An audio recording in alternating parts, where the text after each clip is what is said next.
Shalom, selamat malam Bapak Ibu dan Saudara yang saya kasih di dalam Tuhan. Bapak Ibu yang ada di rumah atau di mana saja Anda berada, saya sangat berbahagia hari ini boleh kembali mengunjungi Bapak Ibu semua melalui mimbar ini. Dan kita akan belajar sesuatu yang sangat penting di tengah-tengah suasana karantina, dan setiap kita menjaga diri agar tidak tertular oleh virus corona. Harapan terbesar yang rindu sekali saya kerjakan hari ini adalah menjadi berkat buat Bapak Ibu semua dimanapun berada. Hari ini saya akan berbicara tentang eskatologi, tentang akhir zaman, dengan judul kesudahan segala sesuatu sudah dekat. 1 Petrus pasal 4 ayat 7 sampai ayat yang ke-10. Kesudahan segala sesuatu sudah dekat. Karena itu kuasailah dirimu dan jadilah tenang supaya kamu dapat berdoa. Tetapi yang terutama, kasihilah sungguh-sungguh seorang akan yang lain, sebab kasih menutupi banyak sekali dosa. Berilah tumpangan seorang akan yang lain dengan tidak bersungut-sungut. Layanilah seorang akan yang lain sesuai dengan karunia yang telah diperoleh tiap-tiap orang sebagai pengurus yang baik dari kasih karunia Allah. Bapak, Ibu, dan Saudara yang saya kasihi di dalam Tuhan. Kalau kita melihat di satu sore, awan mulai gelap, angin mulai menerpa, kita tahu bahwa itu tandanya sebentar lagi akan turun hujan. Dan ketika kita merebus air begitu saudara ya, mulanya itu masih dingin, lama-lama menjadi hangat, setelah itu panas dan akhirnya akan mendidih. Nah, kita bisa melihat akan tanda-tanda zaman, tanda kedatangan Tuhan Yesus yang kedua kalinya. Dituliskan oleh kitab Lukas pasal 21 ayat 25. Dan akan ada tanda-tanda pada matahari dan bulan dan bintang-bintang. Dan di bumi bangsa-bangsa akan takut dan bingung menghadapi deru dan gelora laut. Wahyu 6 ayat 12 sampai 13. Maka aku melihat ketika anak domba itu membuka meterai yang keenam, sesungguhnya terjadilah gempa bumi yang dahsyat dan matahari menjadi hitam bagaikan karung rambut dan bulan menjadi merah seluruhnya bagaikan darah. Dan bintang-bintang di langit berjatuhan ke atas bumi, bagaikan pohon ara menggugurkan buah-buahnya yang mentah apabila ia digoncang angin yang kencang. Bapak, Ibu, dan saudara-saudara, apa yang ditulis oleh Lukas dan oleh kitab Wahyu, rasa-rasanya semuanya itu sudah terjadi di tengah-tengah dunia ini. Apalagi kalau kita melihat peristiwa atau bencana dan pandemi yang terjadi di dunia. Tahun 1340 sampai 1350, 25 juta mati di Asia dan Eropa karena penyakit Black Death. 1560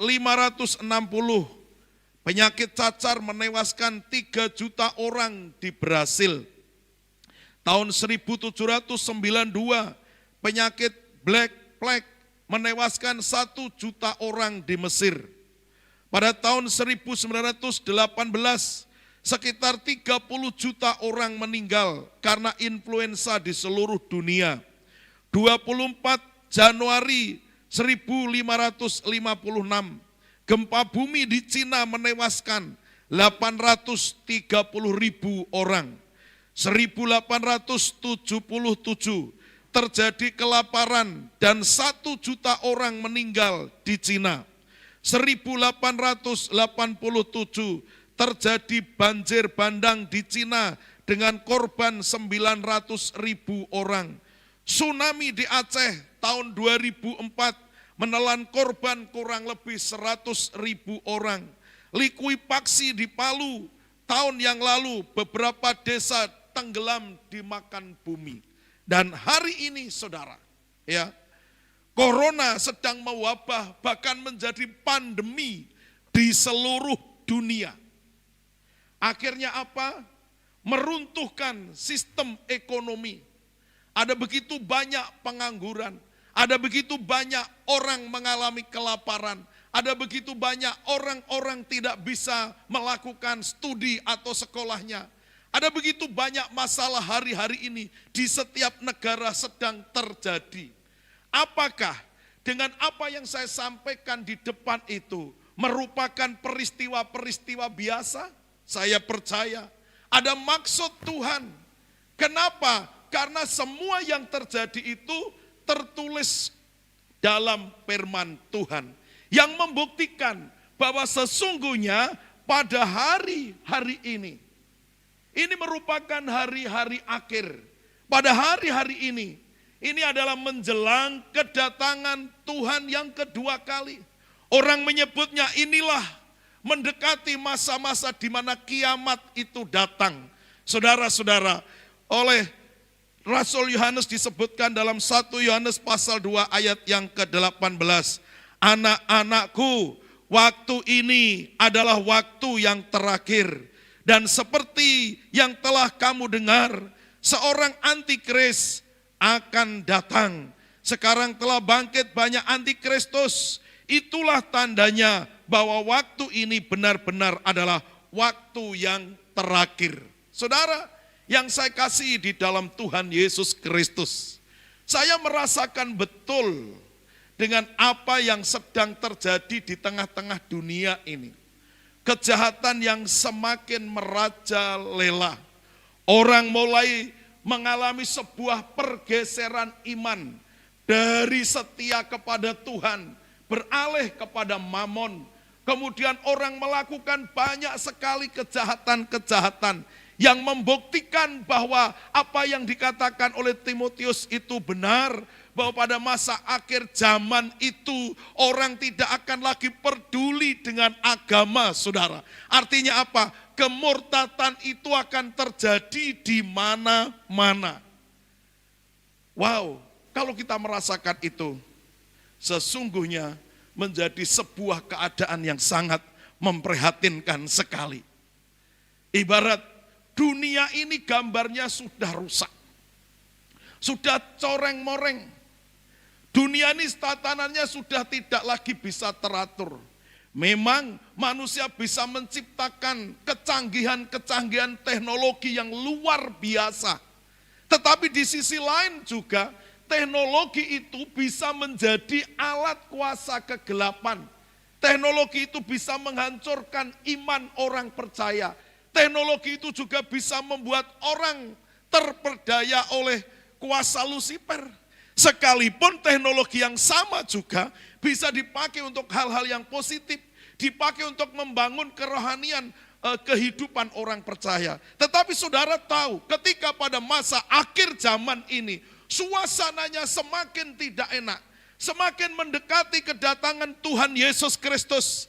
Bencana-bencana alam akan semakin sering terjadi, pandemi akan sering terjadi, dan ada begitu banyak persoalan yang terjadi di tengah-tengah dunia ini. Bahkan di dalam keluarga-keluarga orang-orang percaya pun sekarang ini angka perceraian meningkat luar biasa. Itu membuktikan bahwa orang-orang juga mulai tidak fokus untuk mempertahankan kekudusan di dalam keluarganya. Bagaimanakah umat Tuhan tetap kuat dalam iman dan menang dalam menjalani hidup di akhir zaman yang semakin berat dalam tantangan iman dan kekristenan? Ini satu pertanyaan yang harus kita pergumulkan bersama. Yang pertama, saudara, menjadi tenang dan berdoa. 1 Petrus pasal 4 ayat yang ke-7. Kesudahan segala sesuatu sudah dekat. Karena itu kuasailah dirimu dan jadilah tenang, supaya kamu dapat berdoa. Kata tenang itu dalam bahasa Yunani soproneo. Arti yang pertama adalah berpikir sehat atau waras. Arti yang kedua, berpikir secara serius atau baik-baik saja. Itu arti tenang, saudara. Nah, untuk bisa berdoa, perlu hati yang tenang. Seringkali begini, Pak, hatiku tidak tenang, makanya setelah berdoa aku bisa tenang. Itu bisa terjadi, tetapi saudara tahu, untuk menghadapi situasi dan tantangan zaman yang begitu keras ini, perlu hati yang tenang. Supaya apa? Kita bisa berdoa dengan sungguh-sungguh berjumpa dengan Allah. Sehingga doa kita akan sangat mempengaruhi kehidupan. Apa yang tidak bisa dilihat di mata itu akan terbukti. Amsal pasal 16 ayat yang kedua dikatakan seperti ini. Segala jalan orang adalah bersih menurut pandangannya sendiri, tetapi Tuhanlah yang menguji hati. Saudara, dalam doa itu juga bukan panjangnya doa, bukan kerasnya suara, tetapi hati kita. Ketika hati kita tenang, ketika hati kita nyaman, ketika hati kita damai, maka doa itu akan menjadi kekuatan yang luar biasa untuk kita menjalani hidup ini menjadi semakin baik. Saudara, doa ini menjadi sesuatu yang sangat penting.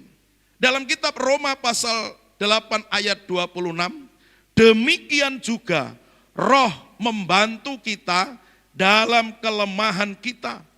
Sebab kita tidak tahu bagaimana sebenarnya harus berdoa, tetapi Roh sendiri berdoa untuk kita kepada Allah dengan keluhan-keluhan yang tidak terucapkan. Saudara-saudara, Paulus sendiri mengakui bahwa dirinya sesungguhnya tidak bisa berdoa. Ini penting sekali. Mungkin kalau dia bisa berdoa, dasarnya dengan apa yang dilihat dengan mata dan didengar dengan telinga.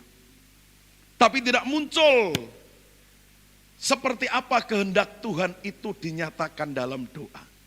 Itulah sebabnya Paulus itu berdoa dengan dibantu oleh Roh Kudus. Ini penting sekali Bapak Ibu.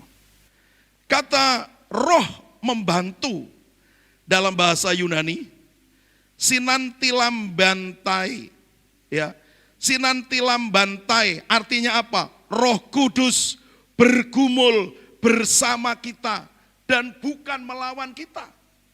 Jadi ketika kita berdoa itu juga Roh Kudus membantu. Gambarannya seperti apa saudara? Saya membayangkan seperti ini. Saya akan mengangkat sebuah benda yang ada di depan saya. Sedangkan benda ini beratnya bisa 1 kuintal. Tidak mungkin saya bisa mengangkat sendiri.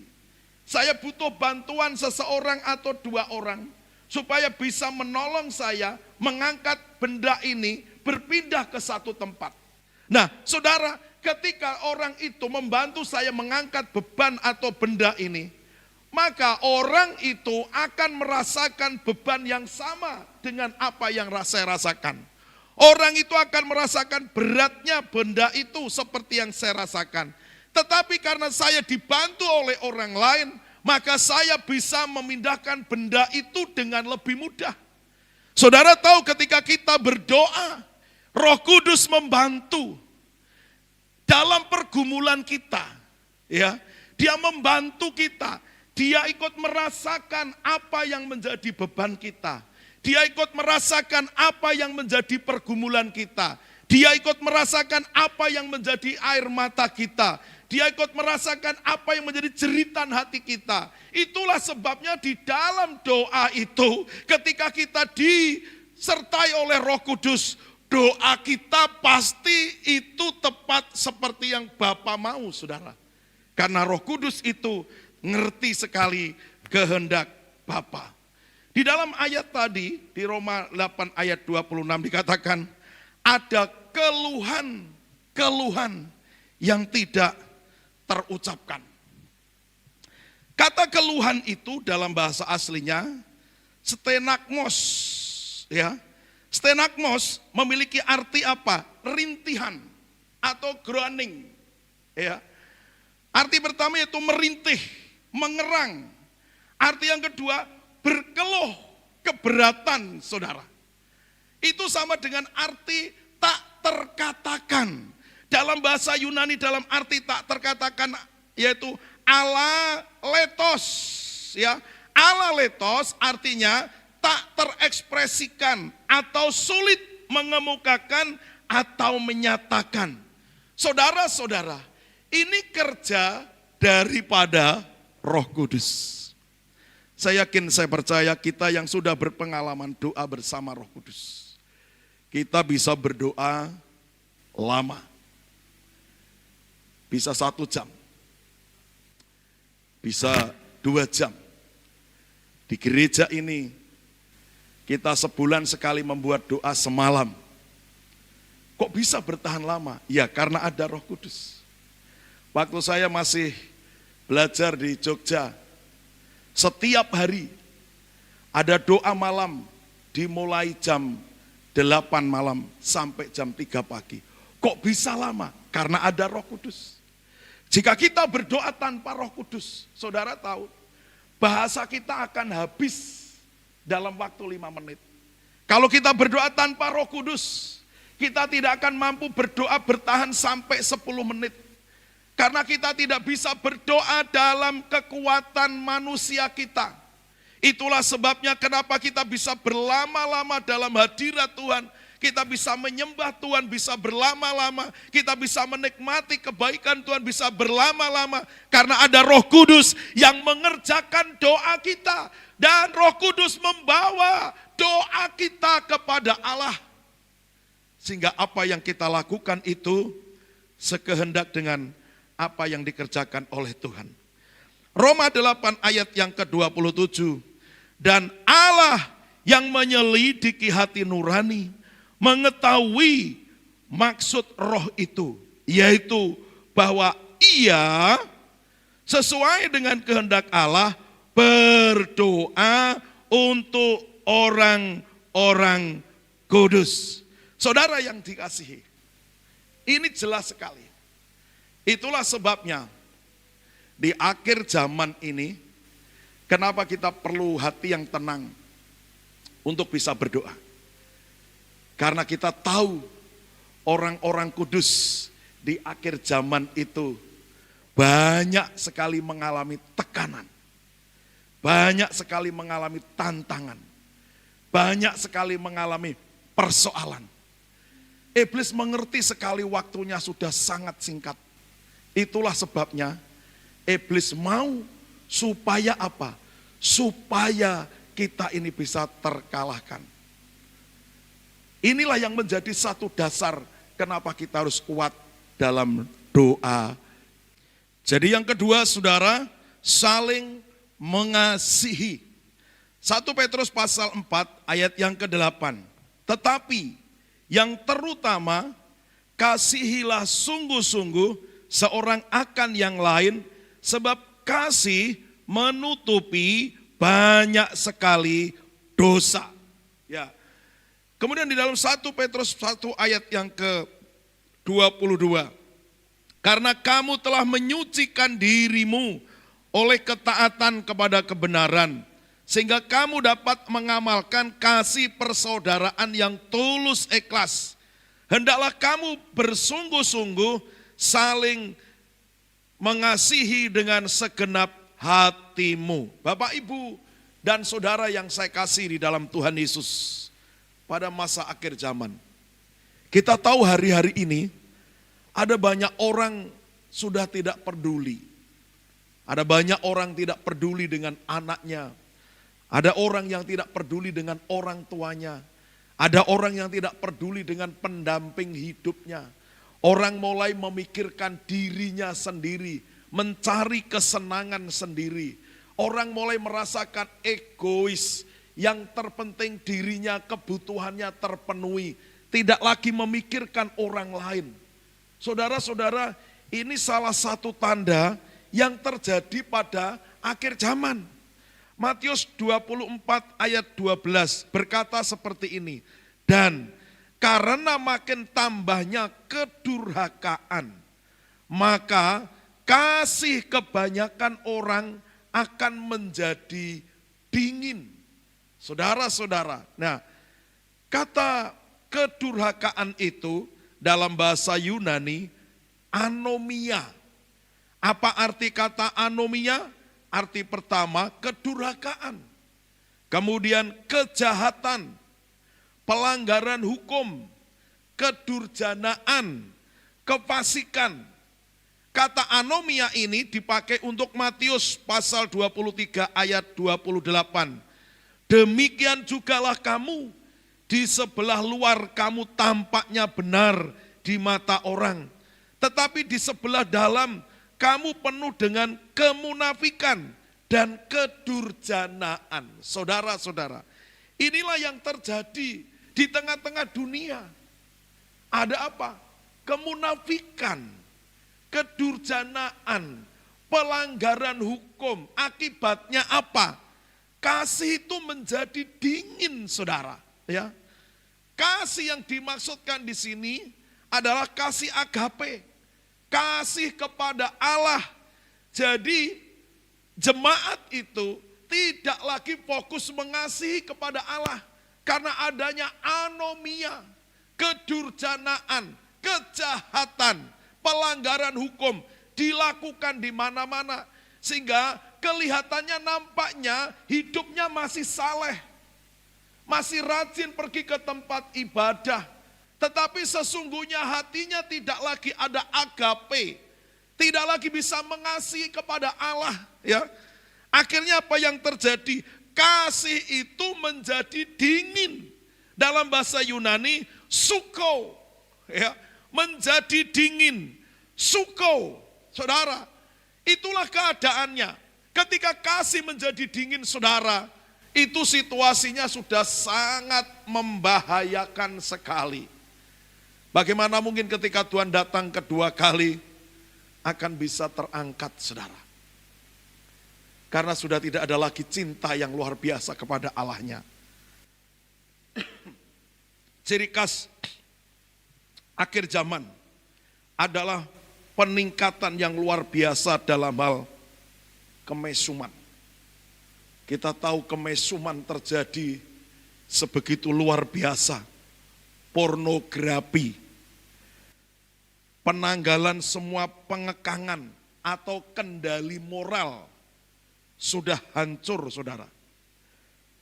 Memberontak kepada Allah, perbuatan seksual yang tidak wajar, kedursilaan, penggunaan obat-obat terlarang, narkoba. Wah, sampai Indonesia ini pemerintah mengumumkan darurat narkoba.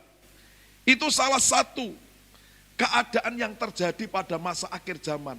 Musik-musik duniawi yang disertai dengan erotis dan ritual satanik, saudara.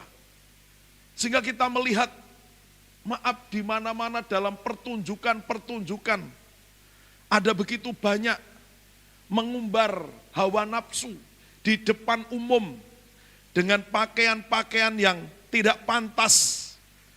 Di depan umum sudah tidak punya rasa malu, rasa harga dirinya sepertinya sudah terjual habis, saudara, demi uang. Tetapi saudara tahu, itu semua terjadi karena ada kendali dari kuasa kegelapan. Orang melakukan hal yang jahat seperti itu pun tidak merasa salah.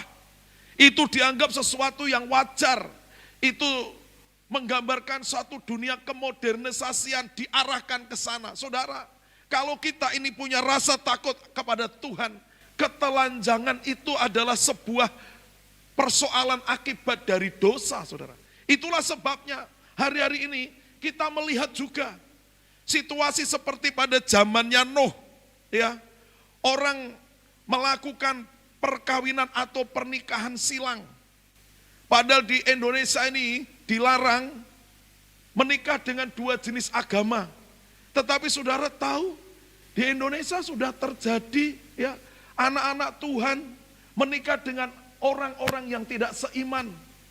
Ya, itu terjadi begitu luar biasa. Akhirnya apa? Keluarga-keluarga menghasilkan ketidakbahagiaan, terancam perceraian, terancam poligami, dan lain sebagainya.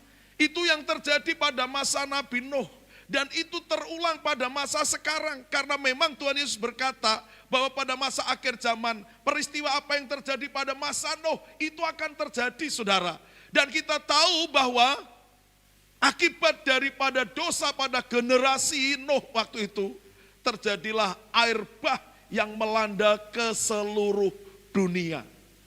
Kemudian saudara tahu pada masa akhir zaman juga dosa Sodom dan Gomora itu juga terjadi. Ya. Terjadinya homoseksual, lesbian. Bahkan kita sering melihat postingan-postingan pernikahan dengan sesama jenis. Saudara tahu itu hal-hal yang terjadi karena Tuhan berkata bahwa dosa Sodom Gomora itu akan terulang pada masa akhir zaman. Kalau kita melihat kejahatan yang seperti itu, saudara, maka kasih itu sudah hilang. Sudah menjadi dingin. Padahal apa? Kasih itu adalah unsur terbesar. Dalam 1 Korintus pasal 13 ayat yang ke-13. Demikianlah tinggal ketiga hal ini, yaitu iman, pengharapan, dan kasih. Dan yang paling besar di antaranya ialah kasih. Saudara, kasih di sini bukan kasih eros, bukan kasih phileo, tetapi kasih agape. Saudara, antara iman, pengharapan, dan kasih, itu yang paling besar kasih. Tetapi bagaimana mungkin ketika pada masa akhir zaman itu kasih sudah menjadi dingin. Kasih agape sudah menjadi dingin. Artinya orang sudah tidak lagi hidup dalam kasih. Orang sudah tidak bisa lagi hidup dalam iman. Orang sudah tidak lagi hidup dengan pengharapan. Kenapa? Karena sudah hancur. Ketika kasih kepada Allah hancur, maka iman itu juga hancur. Ketika kasih kepada Allah itu hancur, maka pengharapan itu juga bisa hancur. Inilah yang ditegur oleh Tuhan kepada jemaat yang ada di Efesus. Jemaat di Efesus itu jemaat yang luar biasa. Mereka jemaat yang disiplin, pelayan-pelayan yang luar biasa. Mereka sangat menanamkan doktrin yang kuat. Tetapi saudara tahu jemaat di Efesus ditegur oleh Tuhan. Ya, kenapa? Karena mereka sudah jatuh terlalu dalam karena kehilangan kasihnya yang mula-mula. Seperti apa kasih yang mula-mula itu? Itulah kasih yang tulus. Kasih yang murni, kasih yang alami, kasih yang disertai dengan kesucian, kasih yang penuh dengan kerinduan akan Allah, saudara. Saya berdoa, kita semua hari-hari ini masih bisa mengasihi Allah dengan sungguh-sungguh. Sehingga ketika kita melayani, ketika kita ke gereja, ketika kita berdoa, saudara-saudara, kita memiliki kasih Allah. Kalau dalam hidup kita memiliki kasih Allah, maka dengan sangat gampang kita bisa mengasihi orang lain.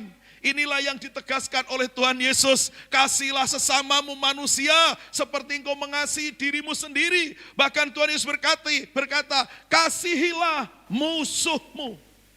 Saudara-saudara, bagaimana bisa mengasihi musuh kalau kasih kita kepada Allah sudah runtuh? Akhir zaman orang menjadi egois. Tapi saya berdoa jemaat Tuhan tetap eksis, jaga komitmen supaya kita bisa mengasihi dengan lebih luar biasa lagi. Ya, ini penting sekali. Bagaimana mempraktekkan kasih itu? Ada sebuah kisah nyata Bapak Ibu. Ya, di California ada seorang ibu sudah separuh baya, mobilnya bannya kempes di sebuah jalan. Dia sudah lama menunggu bantuan di situ dan tidak datang bantuan. Setiap orang tidak peduli dengan keadaannya. Mereka hanya peduli dengan dirinya sendiri. Ketika menjelang sore hari, ya, sekitar sudah mulai hampir jam 6, tiba-tiba ada sebuah mobil yang mendekati mobil wanita ini. Kemudian seorang laki-laki parubaya, dia turun dari mobil itu.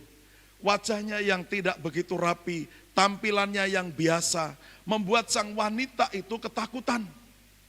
Jangan-jangan orang itu akan berlaku tidak baik atas hidupku. Tetapi laki-laki ini semakin mendekati, ibu jangan takut, sebab aku tidak akan berbuat jahat dan mengganggumu. Tetapi aku akan menolongmu. Namaku adalah Brian, ya. Dikatakan Brian Anderson. Namaku Brian Anderson, saudara. Kemudian dia minta ibu silakan masuk ke mobil. Kemudian dia ambil dongkrak. Dia ganti ban mobil itu. Dan ketika dia sedang mengganti itu, saudara, tangannya luka karena membentur sebuah batu. Dan dia menjadi sangat kotor di malam itu. Kemudian setelah selesai, ya, kemudian sang ibu ini mencoba membuka jendelanya dan berkata, berapa mas saya harus bayar Anda? Tetapi Brian Anderson berkata, tidak bu, aku melakukannya tidak memerlukan bayaran. Aku melakukannya karena aku senang melakukan hal yang baik. Tetapi kalau ibu mau melakukan sesuatu, lakukanlah perbuatan baik itu kepada orang lain. Supaya orang lain juga menerima kasih dari ibu. Seperti hari ini, ibu juga menerima kasih daripadaku. Saudara, kemudian sang ibu ini mengucapkan terima kasih, setelah itu dia jalan. Beberapa kilometer kemudian, ya, dia karena sudah lama ada di penantian menanti pertolongan itu, dia mampir di sebuah kafe. Ada sebuah kafe yang tidak terlalu bagus di pinggir jalan. Dia mampir ke sana. Di depannya itu ada sebuah juga pom bensin yang sudah agak tua. Kemudian dia di situ pesan minuman dan makanan kecil. Tapi saudara tahu di rintik hujan itu, ketika dia turun dari mobil, rambutnya basah. Dan sang pelayan datang dengan membawa sebuah anduk yang masih kering dan bersih. Dikasihkan kepada ibu itu dengan sangat ramah dan baik, dengan senyum yang menawan. Sang ibu ini tahu bahwa pelayan itu sudah cukup lelah, apalagi dengan kandungan yang perutnya sudah mulai besar. Tetapi sang pelayan mencoba memberi yang terbaik kepada ibu itu. Setelah selesai, maka sang ibu ini ya memberi uang kepada sang pelayan ini $100. Sementara itu sang pelayan masuk ke depan untuk mengambil kembalian. Ketika dia datang lagi ke kursi di mana ibu tadi duduk di situ, ternyata sang ibu ini sudah pergi. Dia coba cari keluar, dia coba cari ke toilet, dia coba cari, sudah tidak ada mobil di situ. Artinya sang ibu itu sudah pergi. Ketika dia sedang bingung dengan apa yang dia bawa dengan uang, dia mengambil uang $100 itu cukup banyak. Dengan belanjaan ibu tadi hanya beberapa. Ya, saudara-saudara, ketika dia sedang merapikan meja itu, di situ ada sebuah lap. Kemudian dia membaca di bawah lap itu ada tulisan, engkau tidak perlu merasa berhutang kepadaku, pakai saja selebihnya. Tetapi ketika dia buka lap itu, saudara tahu, ternyata di situ ada $400 lagi uang. $400 cukup banyak. Wow, kemudian sang pelayan ini berpikir, ada apa ini dengan ibu itu? Dia pulang dengan hati bersuka cita. Kemudian setelah sampai di rumah, dia melihat suaminya itu sudah tidur. Suaminya bekerja keras untuk mendapatkan banyak uang supaya bisa mempersiapkan kelahiran anaknya. Kemudian sang wanita ini mendekati sang suami itu sambil berkata, I love you, Brian Anderson. Ternyata pelayan ini adalah istri Brian Anderson yang menolong ibu tadi. Saudara, ini sebuah kisah nyata. Kemana saja kita berbuat kasih kepada orang lain, maka kita akan mendapatkan kasih juga dari orang lain. Yang ketiga, saudara, bagaimana di masa sulit ini kita akan bisa menantikan kedatangan Tuhan Yesus yang kedua kali dengan penuh antusias dan semangat. Yang ketiga, semakin kuat dalam pelayanan. Yang pertama tadi, bagaimana kita bisa menantikan kedatangan Tuhan dengan begitu luar biasa. Hati harus tenang supaya bisa berdoa. Yang kedua, bisa saling mengasihi. Dan yang ketiga adalah melayani dengan lebih kuat lagi. 1 Petrus pasal yang keempat, ayat yang ke-10. Layanilah seorang akan yang lain, sesuai dengan karunia yang telah diperoleh tiap-tiap orang sebagai pengurus yang baik dari kasih karunia Allah. Saudara-saudara yang saya kasihi di dalam Tuhan Yesus Kristus, pada masa akhir zaman, tantangan begitu berat. Baik itu tantangan yang dihadapi oleh gereja, tantangan yang dihadapi oleh hamba Tuhan, tantangan yang dihadapi oleh anak-anak Tuhan. Tetapi satu hal, saudara, bukan hanya kepada hamba Tuhan yang ketika menghadapi tantangan pada akhir zaman ini, ada begitu banyak yang runtuh di tengah jalan. Tetapi juga ada begitu banyak anak-anak Tuhan, jemaat Tuhan, yang karena banyak hal tidak lagi bisa melayani Tuhan. Padahal itu Petrus menyarankan dengan nasihat yang sangat baik, supaya di akhir zaman itu harus tetap bisa melayani dengan talenta, dengan karunia yang ada pada diri kita. Kenapa? Ketika kita melayani, saudara, kita akan memiliki kekuatan yang sangat luar biasa. Karena Tuhan Yesus berkata seperti ini di dalam kitab Matius pasal 28 ayat 20. Dan ketahuilah, Aku menyertai kamu senantiasa sampai kepada akhir zaman. Kepada orang yang melayani, yang memberitakan Injil, Tuhan menyertai. Kalau Tuhan menyertai, maka Tuhan memberi kemampuan kepada kita untuk kita bisa terus melayani dengan baik. Bagaimana kita melayani pada akhir zaman? Kita bisa menjadi seperti 5 gadis yang bijaksana. Orang yang senantiasa menjaga diri, minyaknya tetap penuh. Apinya, obornya tetap menyala. Yang kedua, bagaimana kita bisa menjadi seperti 5 gadis yang bijaksana? Kita tidak kompromi dengan 5 gadis yang bodoh. Kita harus tegas bahwa ini sebuah pekerjaan. Masing-masing akan mempertanggungjawabkannya di hadapan Tuhan. Saudara, 5 gadis yang bijaksana ini mengerti, dia fokus dalam pelayanannya, menantikan sang mempelai, menantikan kedatangan Tuhan yang kedua kalinya. Yang kedua, saudara, kita bisa melayani dengan menjadi kelompok domba. Seperti Matius 25 ayat 31 sampai 36.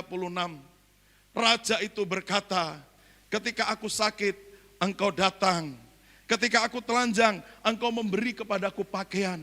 Ketika aku lapar, engkau memberi aku makan. Ketika aku haus, engkau memberi aku minum. Ketika aku terpenjara, engkau datang untuk mengunjunginya. Saudara-saudara, ketika aku kekurangan, engkau memberkati aku. Kemudian hamba ini berkata, kapan aku melihat tuanku kekurangan, tuanku kedinginan, tuanku terpenjara, tuanku sakit, tuanku telanjang, dan aku memberi melayani itu semua. Raja ini berkata, ketika engkau melakukan kepada salah satu saudaraku yang paling hina ini, maka engkau sesungguhnya sedang melakukan untukku. Saudara, pelayanan kepada orang-orang marginal, mengunjungi orang-orang sakit, memberikan bantuan, memberikan pertolongan, ini waktu yang sangat tepat. Hari-hari ini saya senang sekali ada banyak gereja, ada banyak anak Tuhan, dan kita pun memberi bantuan kepada hamba-hamba Tuhan yang memerlukan, pada orang-orang lain yang memerlukan. itu pelayanan seperti kisah domba. Saudara, ini menjadi sesuatu yang luar biasa. Yang ketiga, tetapi ada menjadi hamba yang setia dan bijaksana. Matius pasal 24 ayat 46. Berbahagialah hamba yang didapati tuannya melakukan tugasnya itu ketika tuannya itu datang. Pada ayat yang ke-45 dikatakan, siapakah hamba yang setia dan bijaksana? Saudara-saudara, yang dimaksud hamba yang setia dan bijaksana itu dalam bahasa Yunani, oikonomos, artinya budak yang sangat dipercaya, yang diberi kuasa atas rumah tangga tuannya. Arti yang kedua, bendahara negeri yang mengumpulkan uang sewa. Yang ketiga, seorang pengelola usaha. Kata oikonomos itu dipakai dalam Lukas pasal 12 ayat 42. Jawab Tuhan, jadi siapakah pengurus rumah yang setia dan bijaksana yang akan diangkat oleh tuannya menjadi kepala atas semua hambanya untuk memberikan makanan kepada mereka pada waktunya. Bapak, Ibu, dan Saudara, akhir khotbah saya rindu sekali kepada setiap kita. Mari kita tetap pada panggilan kita, melayani Tuhan.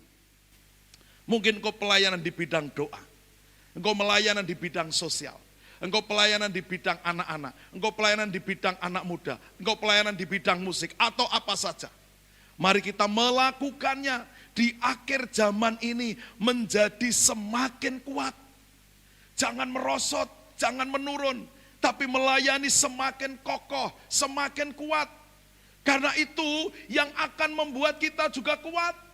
Itu juga yang akan membuat orang lain itu menjadi kuat. Itu juga yang akan membuat orang lain itu akan memiliki iman yang berkobar-kobar dalam menantikan kedatangan Tuhan Yesus. Itulah sebabnya para hamba Tuhan dan pelayan Tuhan di masa akhir zaman ini harus membuktikan bahwa kita ini memiliki panggilan yang tidak tergoyahkan oleh situasi dan keadaan. Tetapi kita akan tetap optimis menghadapi pekerjaan Tuhan dengan penuh gairah. Ini menjadi sesuatu yang sangat penting. Saya berdoa kita semua akan melakukan sesuatu bagi hormat dan kemuliaan nama Tuhan Yesus. Kita berdoa bersama-sama. Bapa di dalam sorga, terima kasih Tuhan. Di masa-masa karantina ini, kami masih diberi kekuatan untuk kami boleh beribadah. Walaupun kami tetap beribadah di rumah, di kelompok-kelompok kecil, atau di mana saja kami tinggal. Tuhan beri kami kekuatan. Ketika tantangan akhir zaman ini begitu semakin nyata, Tuhan kuatkan iman anak-anak-Mu, sanggupkan iman anak-anak-Mu, perkokoh mereka, supaya mereka tetap tenang, supaya mereka tetap bisa berdoa, supaya mereka tetap bisa mengasihi kepada Allah, tetapi juga mengasihi kepada orang lain, supaya mereka juga ya Tuhan akan tetap bisa melayani dalam kondisi apapun. Kami berdoa penghiburan daripada-Mu turun atas setiap anak-anak-Mu. Berkati mereka semua yang sakit Tuhan, Engkau sembuhkan. Yang lemah Tuhan, Engkau kuatkan. Yang sedih Tuhan, Engkau hiburkan. Yang berkekurangan Tuhan, Engkau limpahkan berkat-berkat-Mu. Supaya kami akan tetap baik-baik saja dalam situasi seperti sekarang ini. Demi nama dan kuasa Tuhan Yesus Kristus, kami berdoa, semua kita berkata, amin. Tuhan Yesus memberkati.